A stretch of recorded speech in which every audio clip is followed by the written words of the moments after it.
Correcteur News TV. Correcteur News TV. Awande correction, il y a news tout. Donc, Awande, on assure quoi. Suivez Correcteur News TV.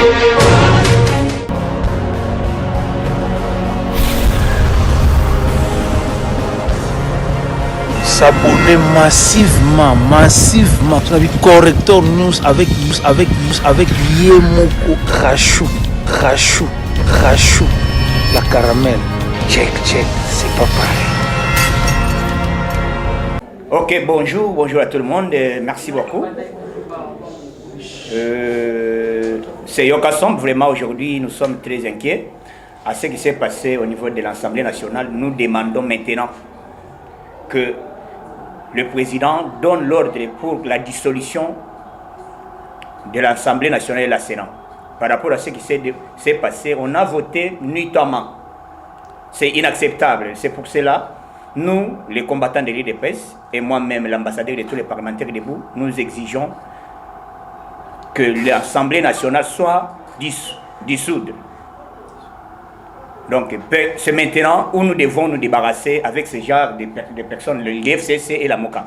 Ils sont se complotés contre Jean-Marc Kabon.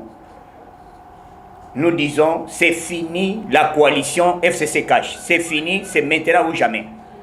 C'est fini, trop, c'est trop. Le président, il avait leur donné l'occasion pour qu'ils puissent au moins faire du bien. Ils n'ont eu pas le temps de faire du bien pour le peuple. Ils ont trahi le peuple congolais, ça fait longtemps. Et aujourd'hui, c'est le moment où nous devons nous débarrasser. Le peuple congolais, debout Congolais. Debout tous les combattants, soyons debout partout. Bisika Bozali, Ngonge Koki, Yakote le Melabatu, Oyo Bayini, Oyo Balinga Kamboke, Kende Libosote, na Sengi Bino, mobilisation. Nous devons commencer des actions de grandes en vigueur. Et puis, to Sengi na Congolais, Nyos Bisika Bozali, Bangolo Kolo Balongoli Jean-Marc Kabon, Bako CGT. C'est fini. Ngonge Koki, Oyo, Tokoki Kosala, Totikela ki bango, président Sali, l'accès bonne foi, il y a que peut-être Bako Sala, et l'eau quoi bien. D'ailleurs, ce qui est le Jean-Marc Kabon, ce n'est pas Jean-Marc Kabon, il y a mon Kabimaka pour premier vice-président de l'Assemblée nationale. Et ça dit coalition, FCC Cash. Donc, le col Kabon à Longwe, cela veut dire, na bango nyonso hors périmètre cellulaire. Et soit éteint. C'est fini, Ngonge Koki, Oitolobaki, Batola Bakaba, mon apélève, Oitolobaki, Ngonge Koki, Yako se débarrasser, Yako Longola FCC, Yango Moni FCC, la Mouka, INC, Bangonyon se basangane bloc moko contre Félix Seked Chilombo. Moutouba Longoli, ce n'est pas Jean-Marc Kabon, donc Balam visé, président de la République, Félix Seked Chilombo. Puisque Jean-Marc Kabon a télémélaki, et l'eau qu'on a bango préparé qui coup d'État, et pas monsieur. Alexis Tambwe Mwamba na Congrès balinga yibasala donc bazala ki prêt ya kolongo le président de la République le ko le kabunda dénoncer le kuana kanda na bango nyonso ezali contre kabunda te ezali contre le président Félix Seked Chilombo. C'est ça le moment. Donc toko ngonge koki congolais telema biso sko to banda action le ko la bino botomboli biso to lala ki na biso le ko le to lala ki ngonge koki maintenant peuple congolais. C'est ça le moment. Donc, Ngonge Koki, totalement. Ngonge Koki, tolongola, ba kabiliste tout. Ngonge Koki, tolongola système, il y a kabiliste, oh, il vend depuis des années. Il y a système, il y a viol, il y a vol. Oh, il va des années. Bazaba nani. Bazali bat, oh yo, bazobo, il y a Kabunda, puisque Kabunda a empêché moyen de bayi, bakambongo, ezalité, azali ko empêché, bakambongo, bakambembele. Il y a un moment où il peut voter, papa, vote pour des situations soi-disant, voter en aboto. Le quoi le voter en aboto, bis que tout le banamoy, na sengi na peuple congolais, na sengi na congolais nyonso, combattre. Au moment où on vous parle, les mouvements et télémi, partout, bis comme ça, ah ouais, na 10e, to télémi, to zobanda d'action, ti to koyoka ke, tout FCC Panzani. Donc, to sengi na minito, le quoi le garant de bon fonctionnement, tiré la gibino temps. Janine Mabonde, bengi pas président de la République, après ça, Mateya, Ateyo Kete. Il faut tout ça, Moussalandenge Sengeli. Voilà l'idée à Kabila. Batu FCC. Bon, moni MLC aussi, Tolobaka Kala. MLC na FCC na PPRD ezali est égal une seule chose. Donc bakabona te bazala keloko moko babetaka match ndenge moko. Depuis baloba ke bazo de situer boyo ki déjà ke bazo linga balongola imilitaire ya tamomwamba. Média mon côté ezolobela yango. Mutu mon côté azobeta c'était na dossier wana. Puisque ntamwamba il faut alongwa. Mutu mon côté Seigneur, merci puisque tu comprendre les bateaux tozana bango tozana adversaire oyo balingi fatite. Ngonge koki peuple congolais méchant. Donc ngonge koki oyo bakokufa bakufi oyo bakotikala batikali bibeba oyo koya eya ngonge koki méchant.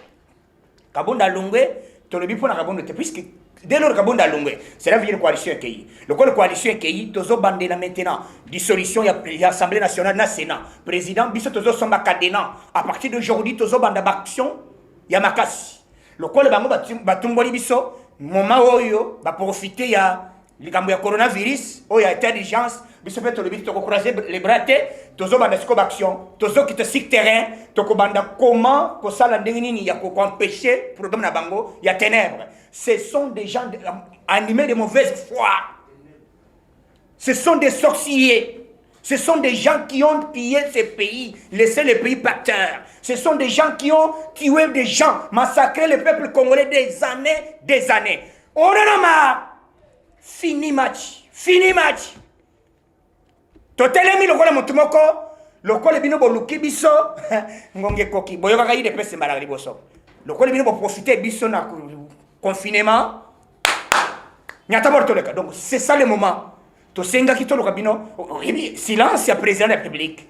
Ce qui kabunda zawana ce n'est pas kabunda, c'est Fatinde atinda e akene ko sona négociation. Maintenant na Kabila divorce total.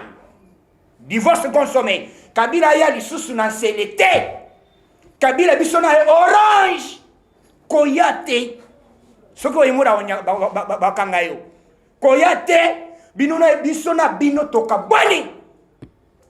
Tokabani tiko to banda guerre. Tout le monde est en opposition pour l'opposition bisoté. Mais le fait un commandement. Zéro Oyoka. Oyoka numéro 0 bar 6.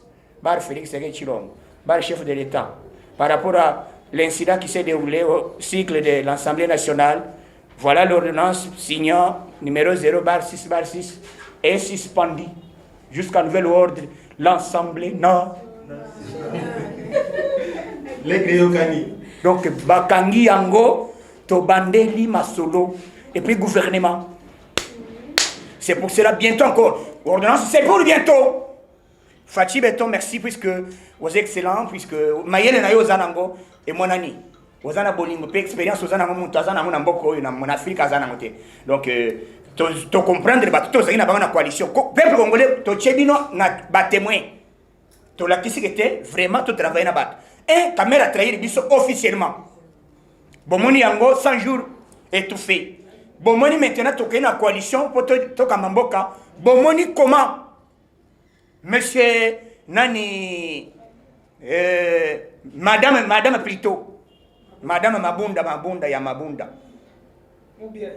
Akei basangani ba yebi sekete. Est-ce que makambo bozo sal? D'abord pétition ezalaki déjà na mbutu na kati nango.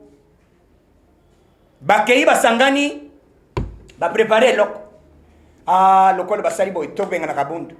Bon sali loko wana contre kabundu metoyer sibino boy. À partir d'aujourd'hui, bolia botonda. Tala opération to yelinda. Député mokota ko siéger. Toyer sibino boyoka na mambala liboso. Vous allez constater toko sala action na sengi congolais nyos, na sengi combattant nyos. Tout le monde debout comme un seul homme pour te deux présidents. Pour te deux présidents, il faut battre nyos. To bandera zéro. Coalition FCC cache. D'ailleurs, c'est bientôt. Secrétaire général de Koloba par bouche autorisée. Et puis président, orientation Zaliao. Tous les 4 fédéraux, les sectionnaires, les cellulaires, tous les combattants dans le monde entier. Moi, je vous présente ici comme ambassadeur de tous les parlementaires debout dans le monde. Je mets en garde. Et puis, c'est à partir d'aujourd'hui, nous allons commencer les actions. Si terrain, Tokoti Kanzela Lissusute, puisque Corona est allé, non! Fini! On est en colère, puisque bato basali mabe bazolinga toujours kotinda biso bazotinda biso toujours na mire mais biso toyebisi bango ke siko 600 me baluka 9 omoni idps ezaka pyramide renversé idps bamekaka yango te mobutu ameka yango ayoka son moza ayoka yango son lelo kabila kabanga ayoka tozo pouvoir et c'est maintenant boyoka siko ndenge ni lisolo ezobetama président Faci esika azali stratégie ezali tokoyebisa bino te okoyoka déjà eloko toza nango tozokende na minute oyo nazopesa bino information dissolution États-Unis à reprendre acte. Alors bah oui, nous prenons acte. Merci, merci. Nous allons aider Faci pour la bonne gouvernance. Nous allons envoyer 50 militaires au niveau de l'Assemblée nationale. Américains, ayebi lingarati, ayebi français, ayebi anglais. Pour expliquer ni. Donc maintenant, tu m'as dit ma d'action. Ngonge sili ya ba bêtise, tous tellement en colère. Et le Salamé Naboutou. Les lobbies base à IDPS, tous les combattants partout, ici à Bozali, Ngaï Nazalia, vous représentez Bino, comme ambassadeur, il y a parlementaire debout dans le monde, Nassiem Sibino ke, Tene, Botelema Ricolo, Botelema, Ngonge Koki, Batoyo, Tobengana Bango, Bakeli Bisika Bikauka, j'ai dit et je vous remercie. Moi, Naweb Samara, ma secrétaire. Le col et logo est Salami, c'est Kabila. Moutaïbisi Bamoza Kabila, le bi. Bolon le Cabon, puisque comme la bise faré, puisque il faudrait balazaki trop sur président comme ça là il en était. Plan la banque va préparer que Zaki coup d'état et ça le préparer déjà président comme ça là il en était. C'était ça. Le col Cabon a dénoncé l'Okwana. Il y a état d'urgence et puis caméra Zaki n'a compris ma solo. Makambo zoma le coup d'état. Donc mon toit de jouer en Bozali, Jean-Marc Cabon a sauvé non seulement IDPS non seulement Faci, mais à sauver nation. Puisque, et l'eau a bêta qui, et zalaki, et l'eau qu'on a dénoncé ma bête salami. Mais ce qui est l'eau, nan la mère mène dans le bac qui est basé le mot d'ordre. Mais mot d'ordre, mon n'est pas salé na boutou.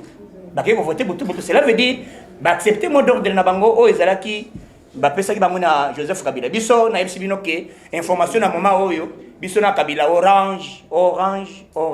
Yo kason na za mutuna na ina tuna bakese bani balé. Il y a avant voter ça là-bas, tout le monde qui président national, il y a l'Assemblée nationale, j'allais m'abonner à une autre président, il y a République démocratique du Congo, moi la boca Félix Antoine Tshisekedi. Il y a tout l'union ça par rapport à ça. Et puis question à Mibane. Tu as déjà plusieurs fois. Moi la boca le président Félix Antoine Tshisekedi, bah respecter été mbanamba. Je suis migrant j'allais m'abonner à président ensemble. Tu as aussi mal tout le monde la boca Alexis Mumamba président Sénat. Wana quand il y a des dissoudre l'Assemblée, c'est là qui était très négatif, le non c'est pas pousser à la dissoudre. Les lois, Jean-Marc Kabou ne va pas dissoudre. Pensez-vous que les présidents a dissoudre l'Assemblée et ceux qui ne veulent pas pousser, beaucoup maintenant, beaucoup de monde de terre, beaucoup de la fatigue, beaucoup de petits ça, parlementaire, contre le il y a parlement. Est-ce que beaucoup de longs appels le composant, on pense à tous ceux qui faisaient le contraire, beaucoup sous Kawal. Bon, biso to salé on a notre longue atteinte. Biso peut-être ils sont à Zoloba. Et ça déjà. Il y a une déclaration dans le bi, il y a partout. Nous tenons sur la minute à le bi que Bandeko, il y a FCC, Bandeko, il y a Nani, Balakisi Motema Mabé. Donc, pour la Bango, pour la Biso na Bango, fini match. Mais je t'informe,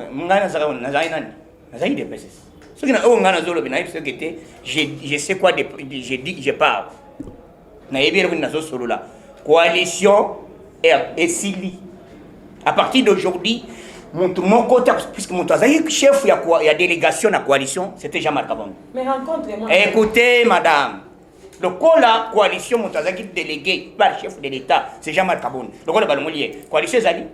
Fini! Et c'est fini. Rencontre Fatina Jani Mabouda avant. Ayébisier, à toi cité. À toi cité, à la salle de Maramaki. C'est maintenant ou jamais, mais c'est fini.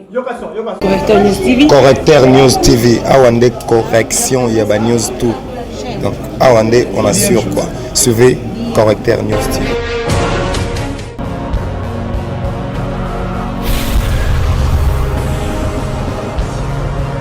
S'abonner massivement. Correcteur News avec Yemoko Crachou. La caramel. Check, c'est pas pareil.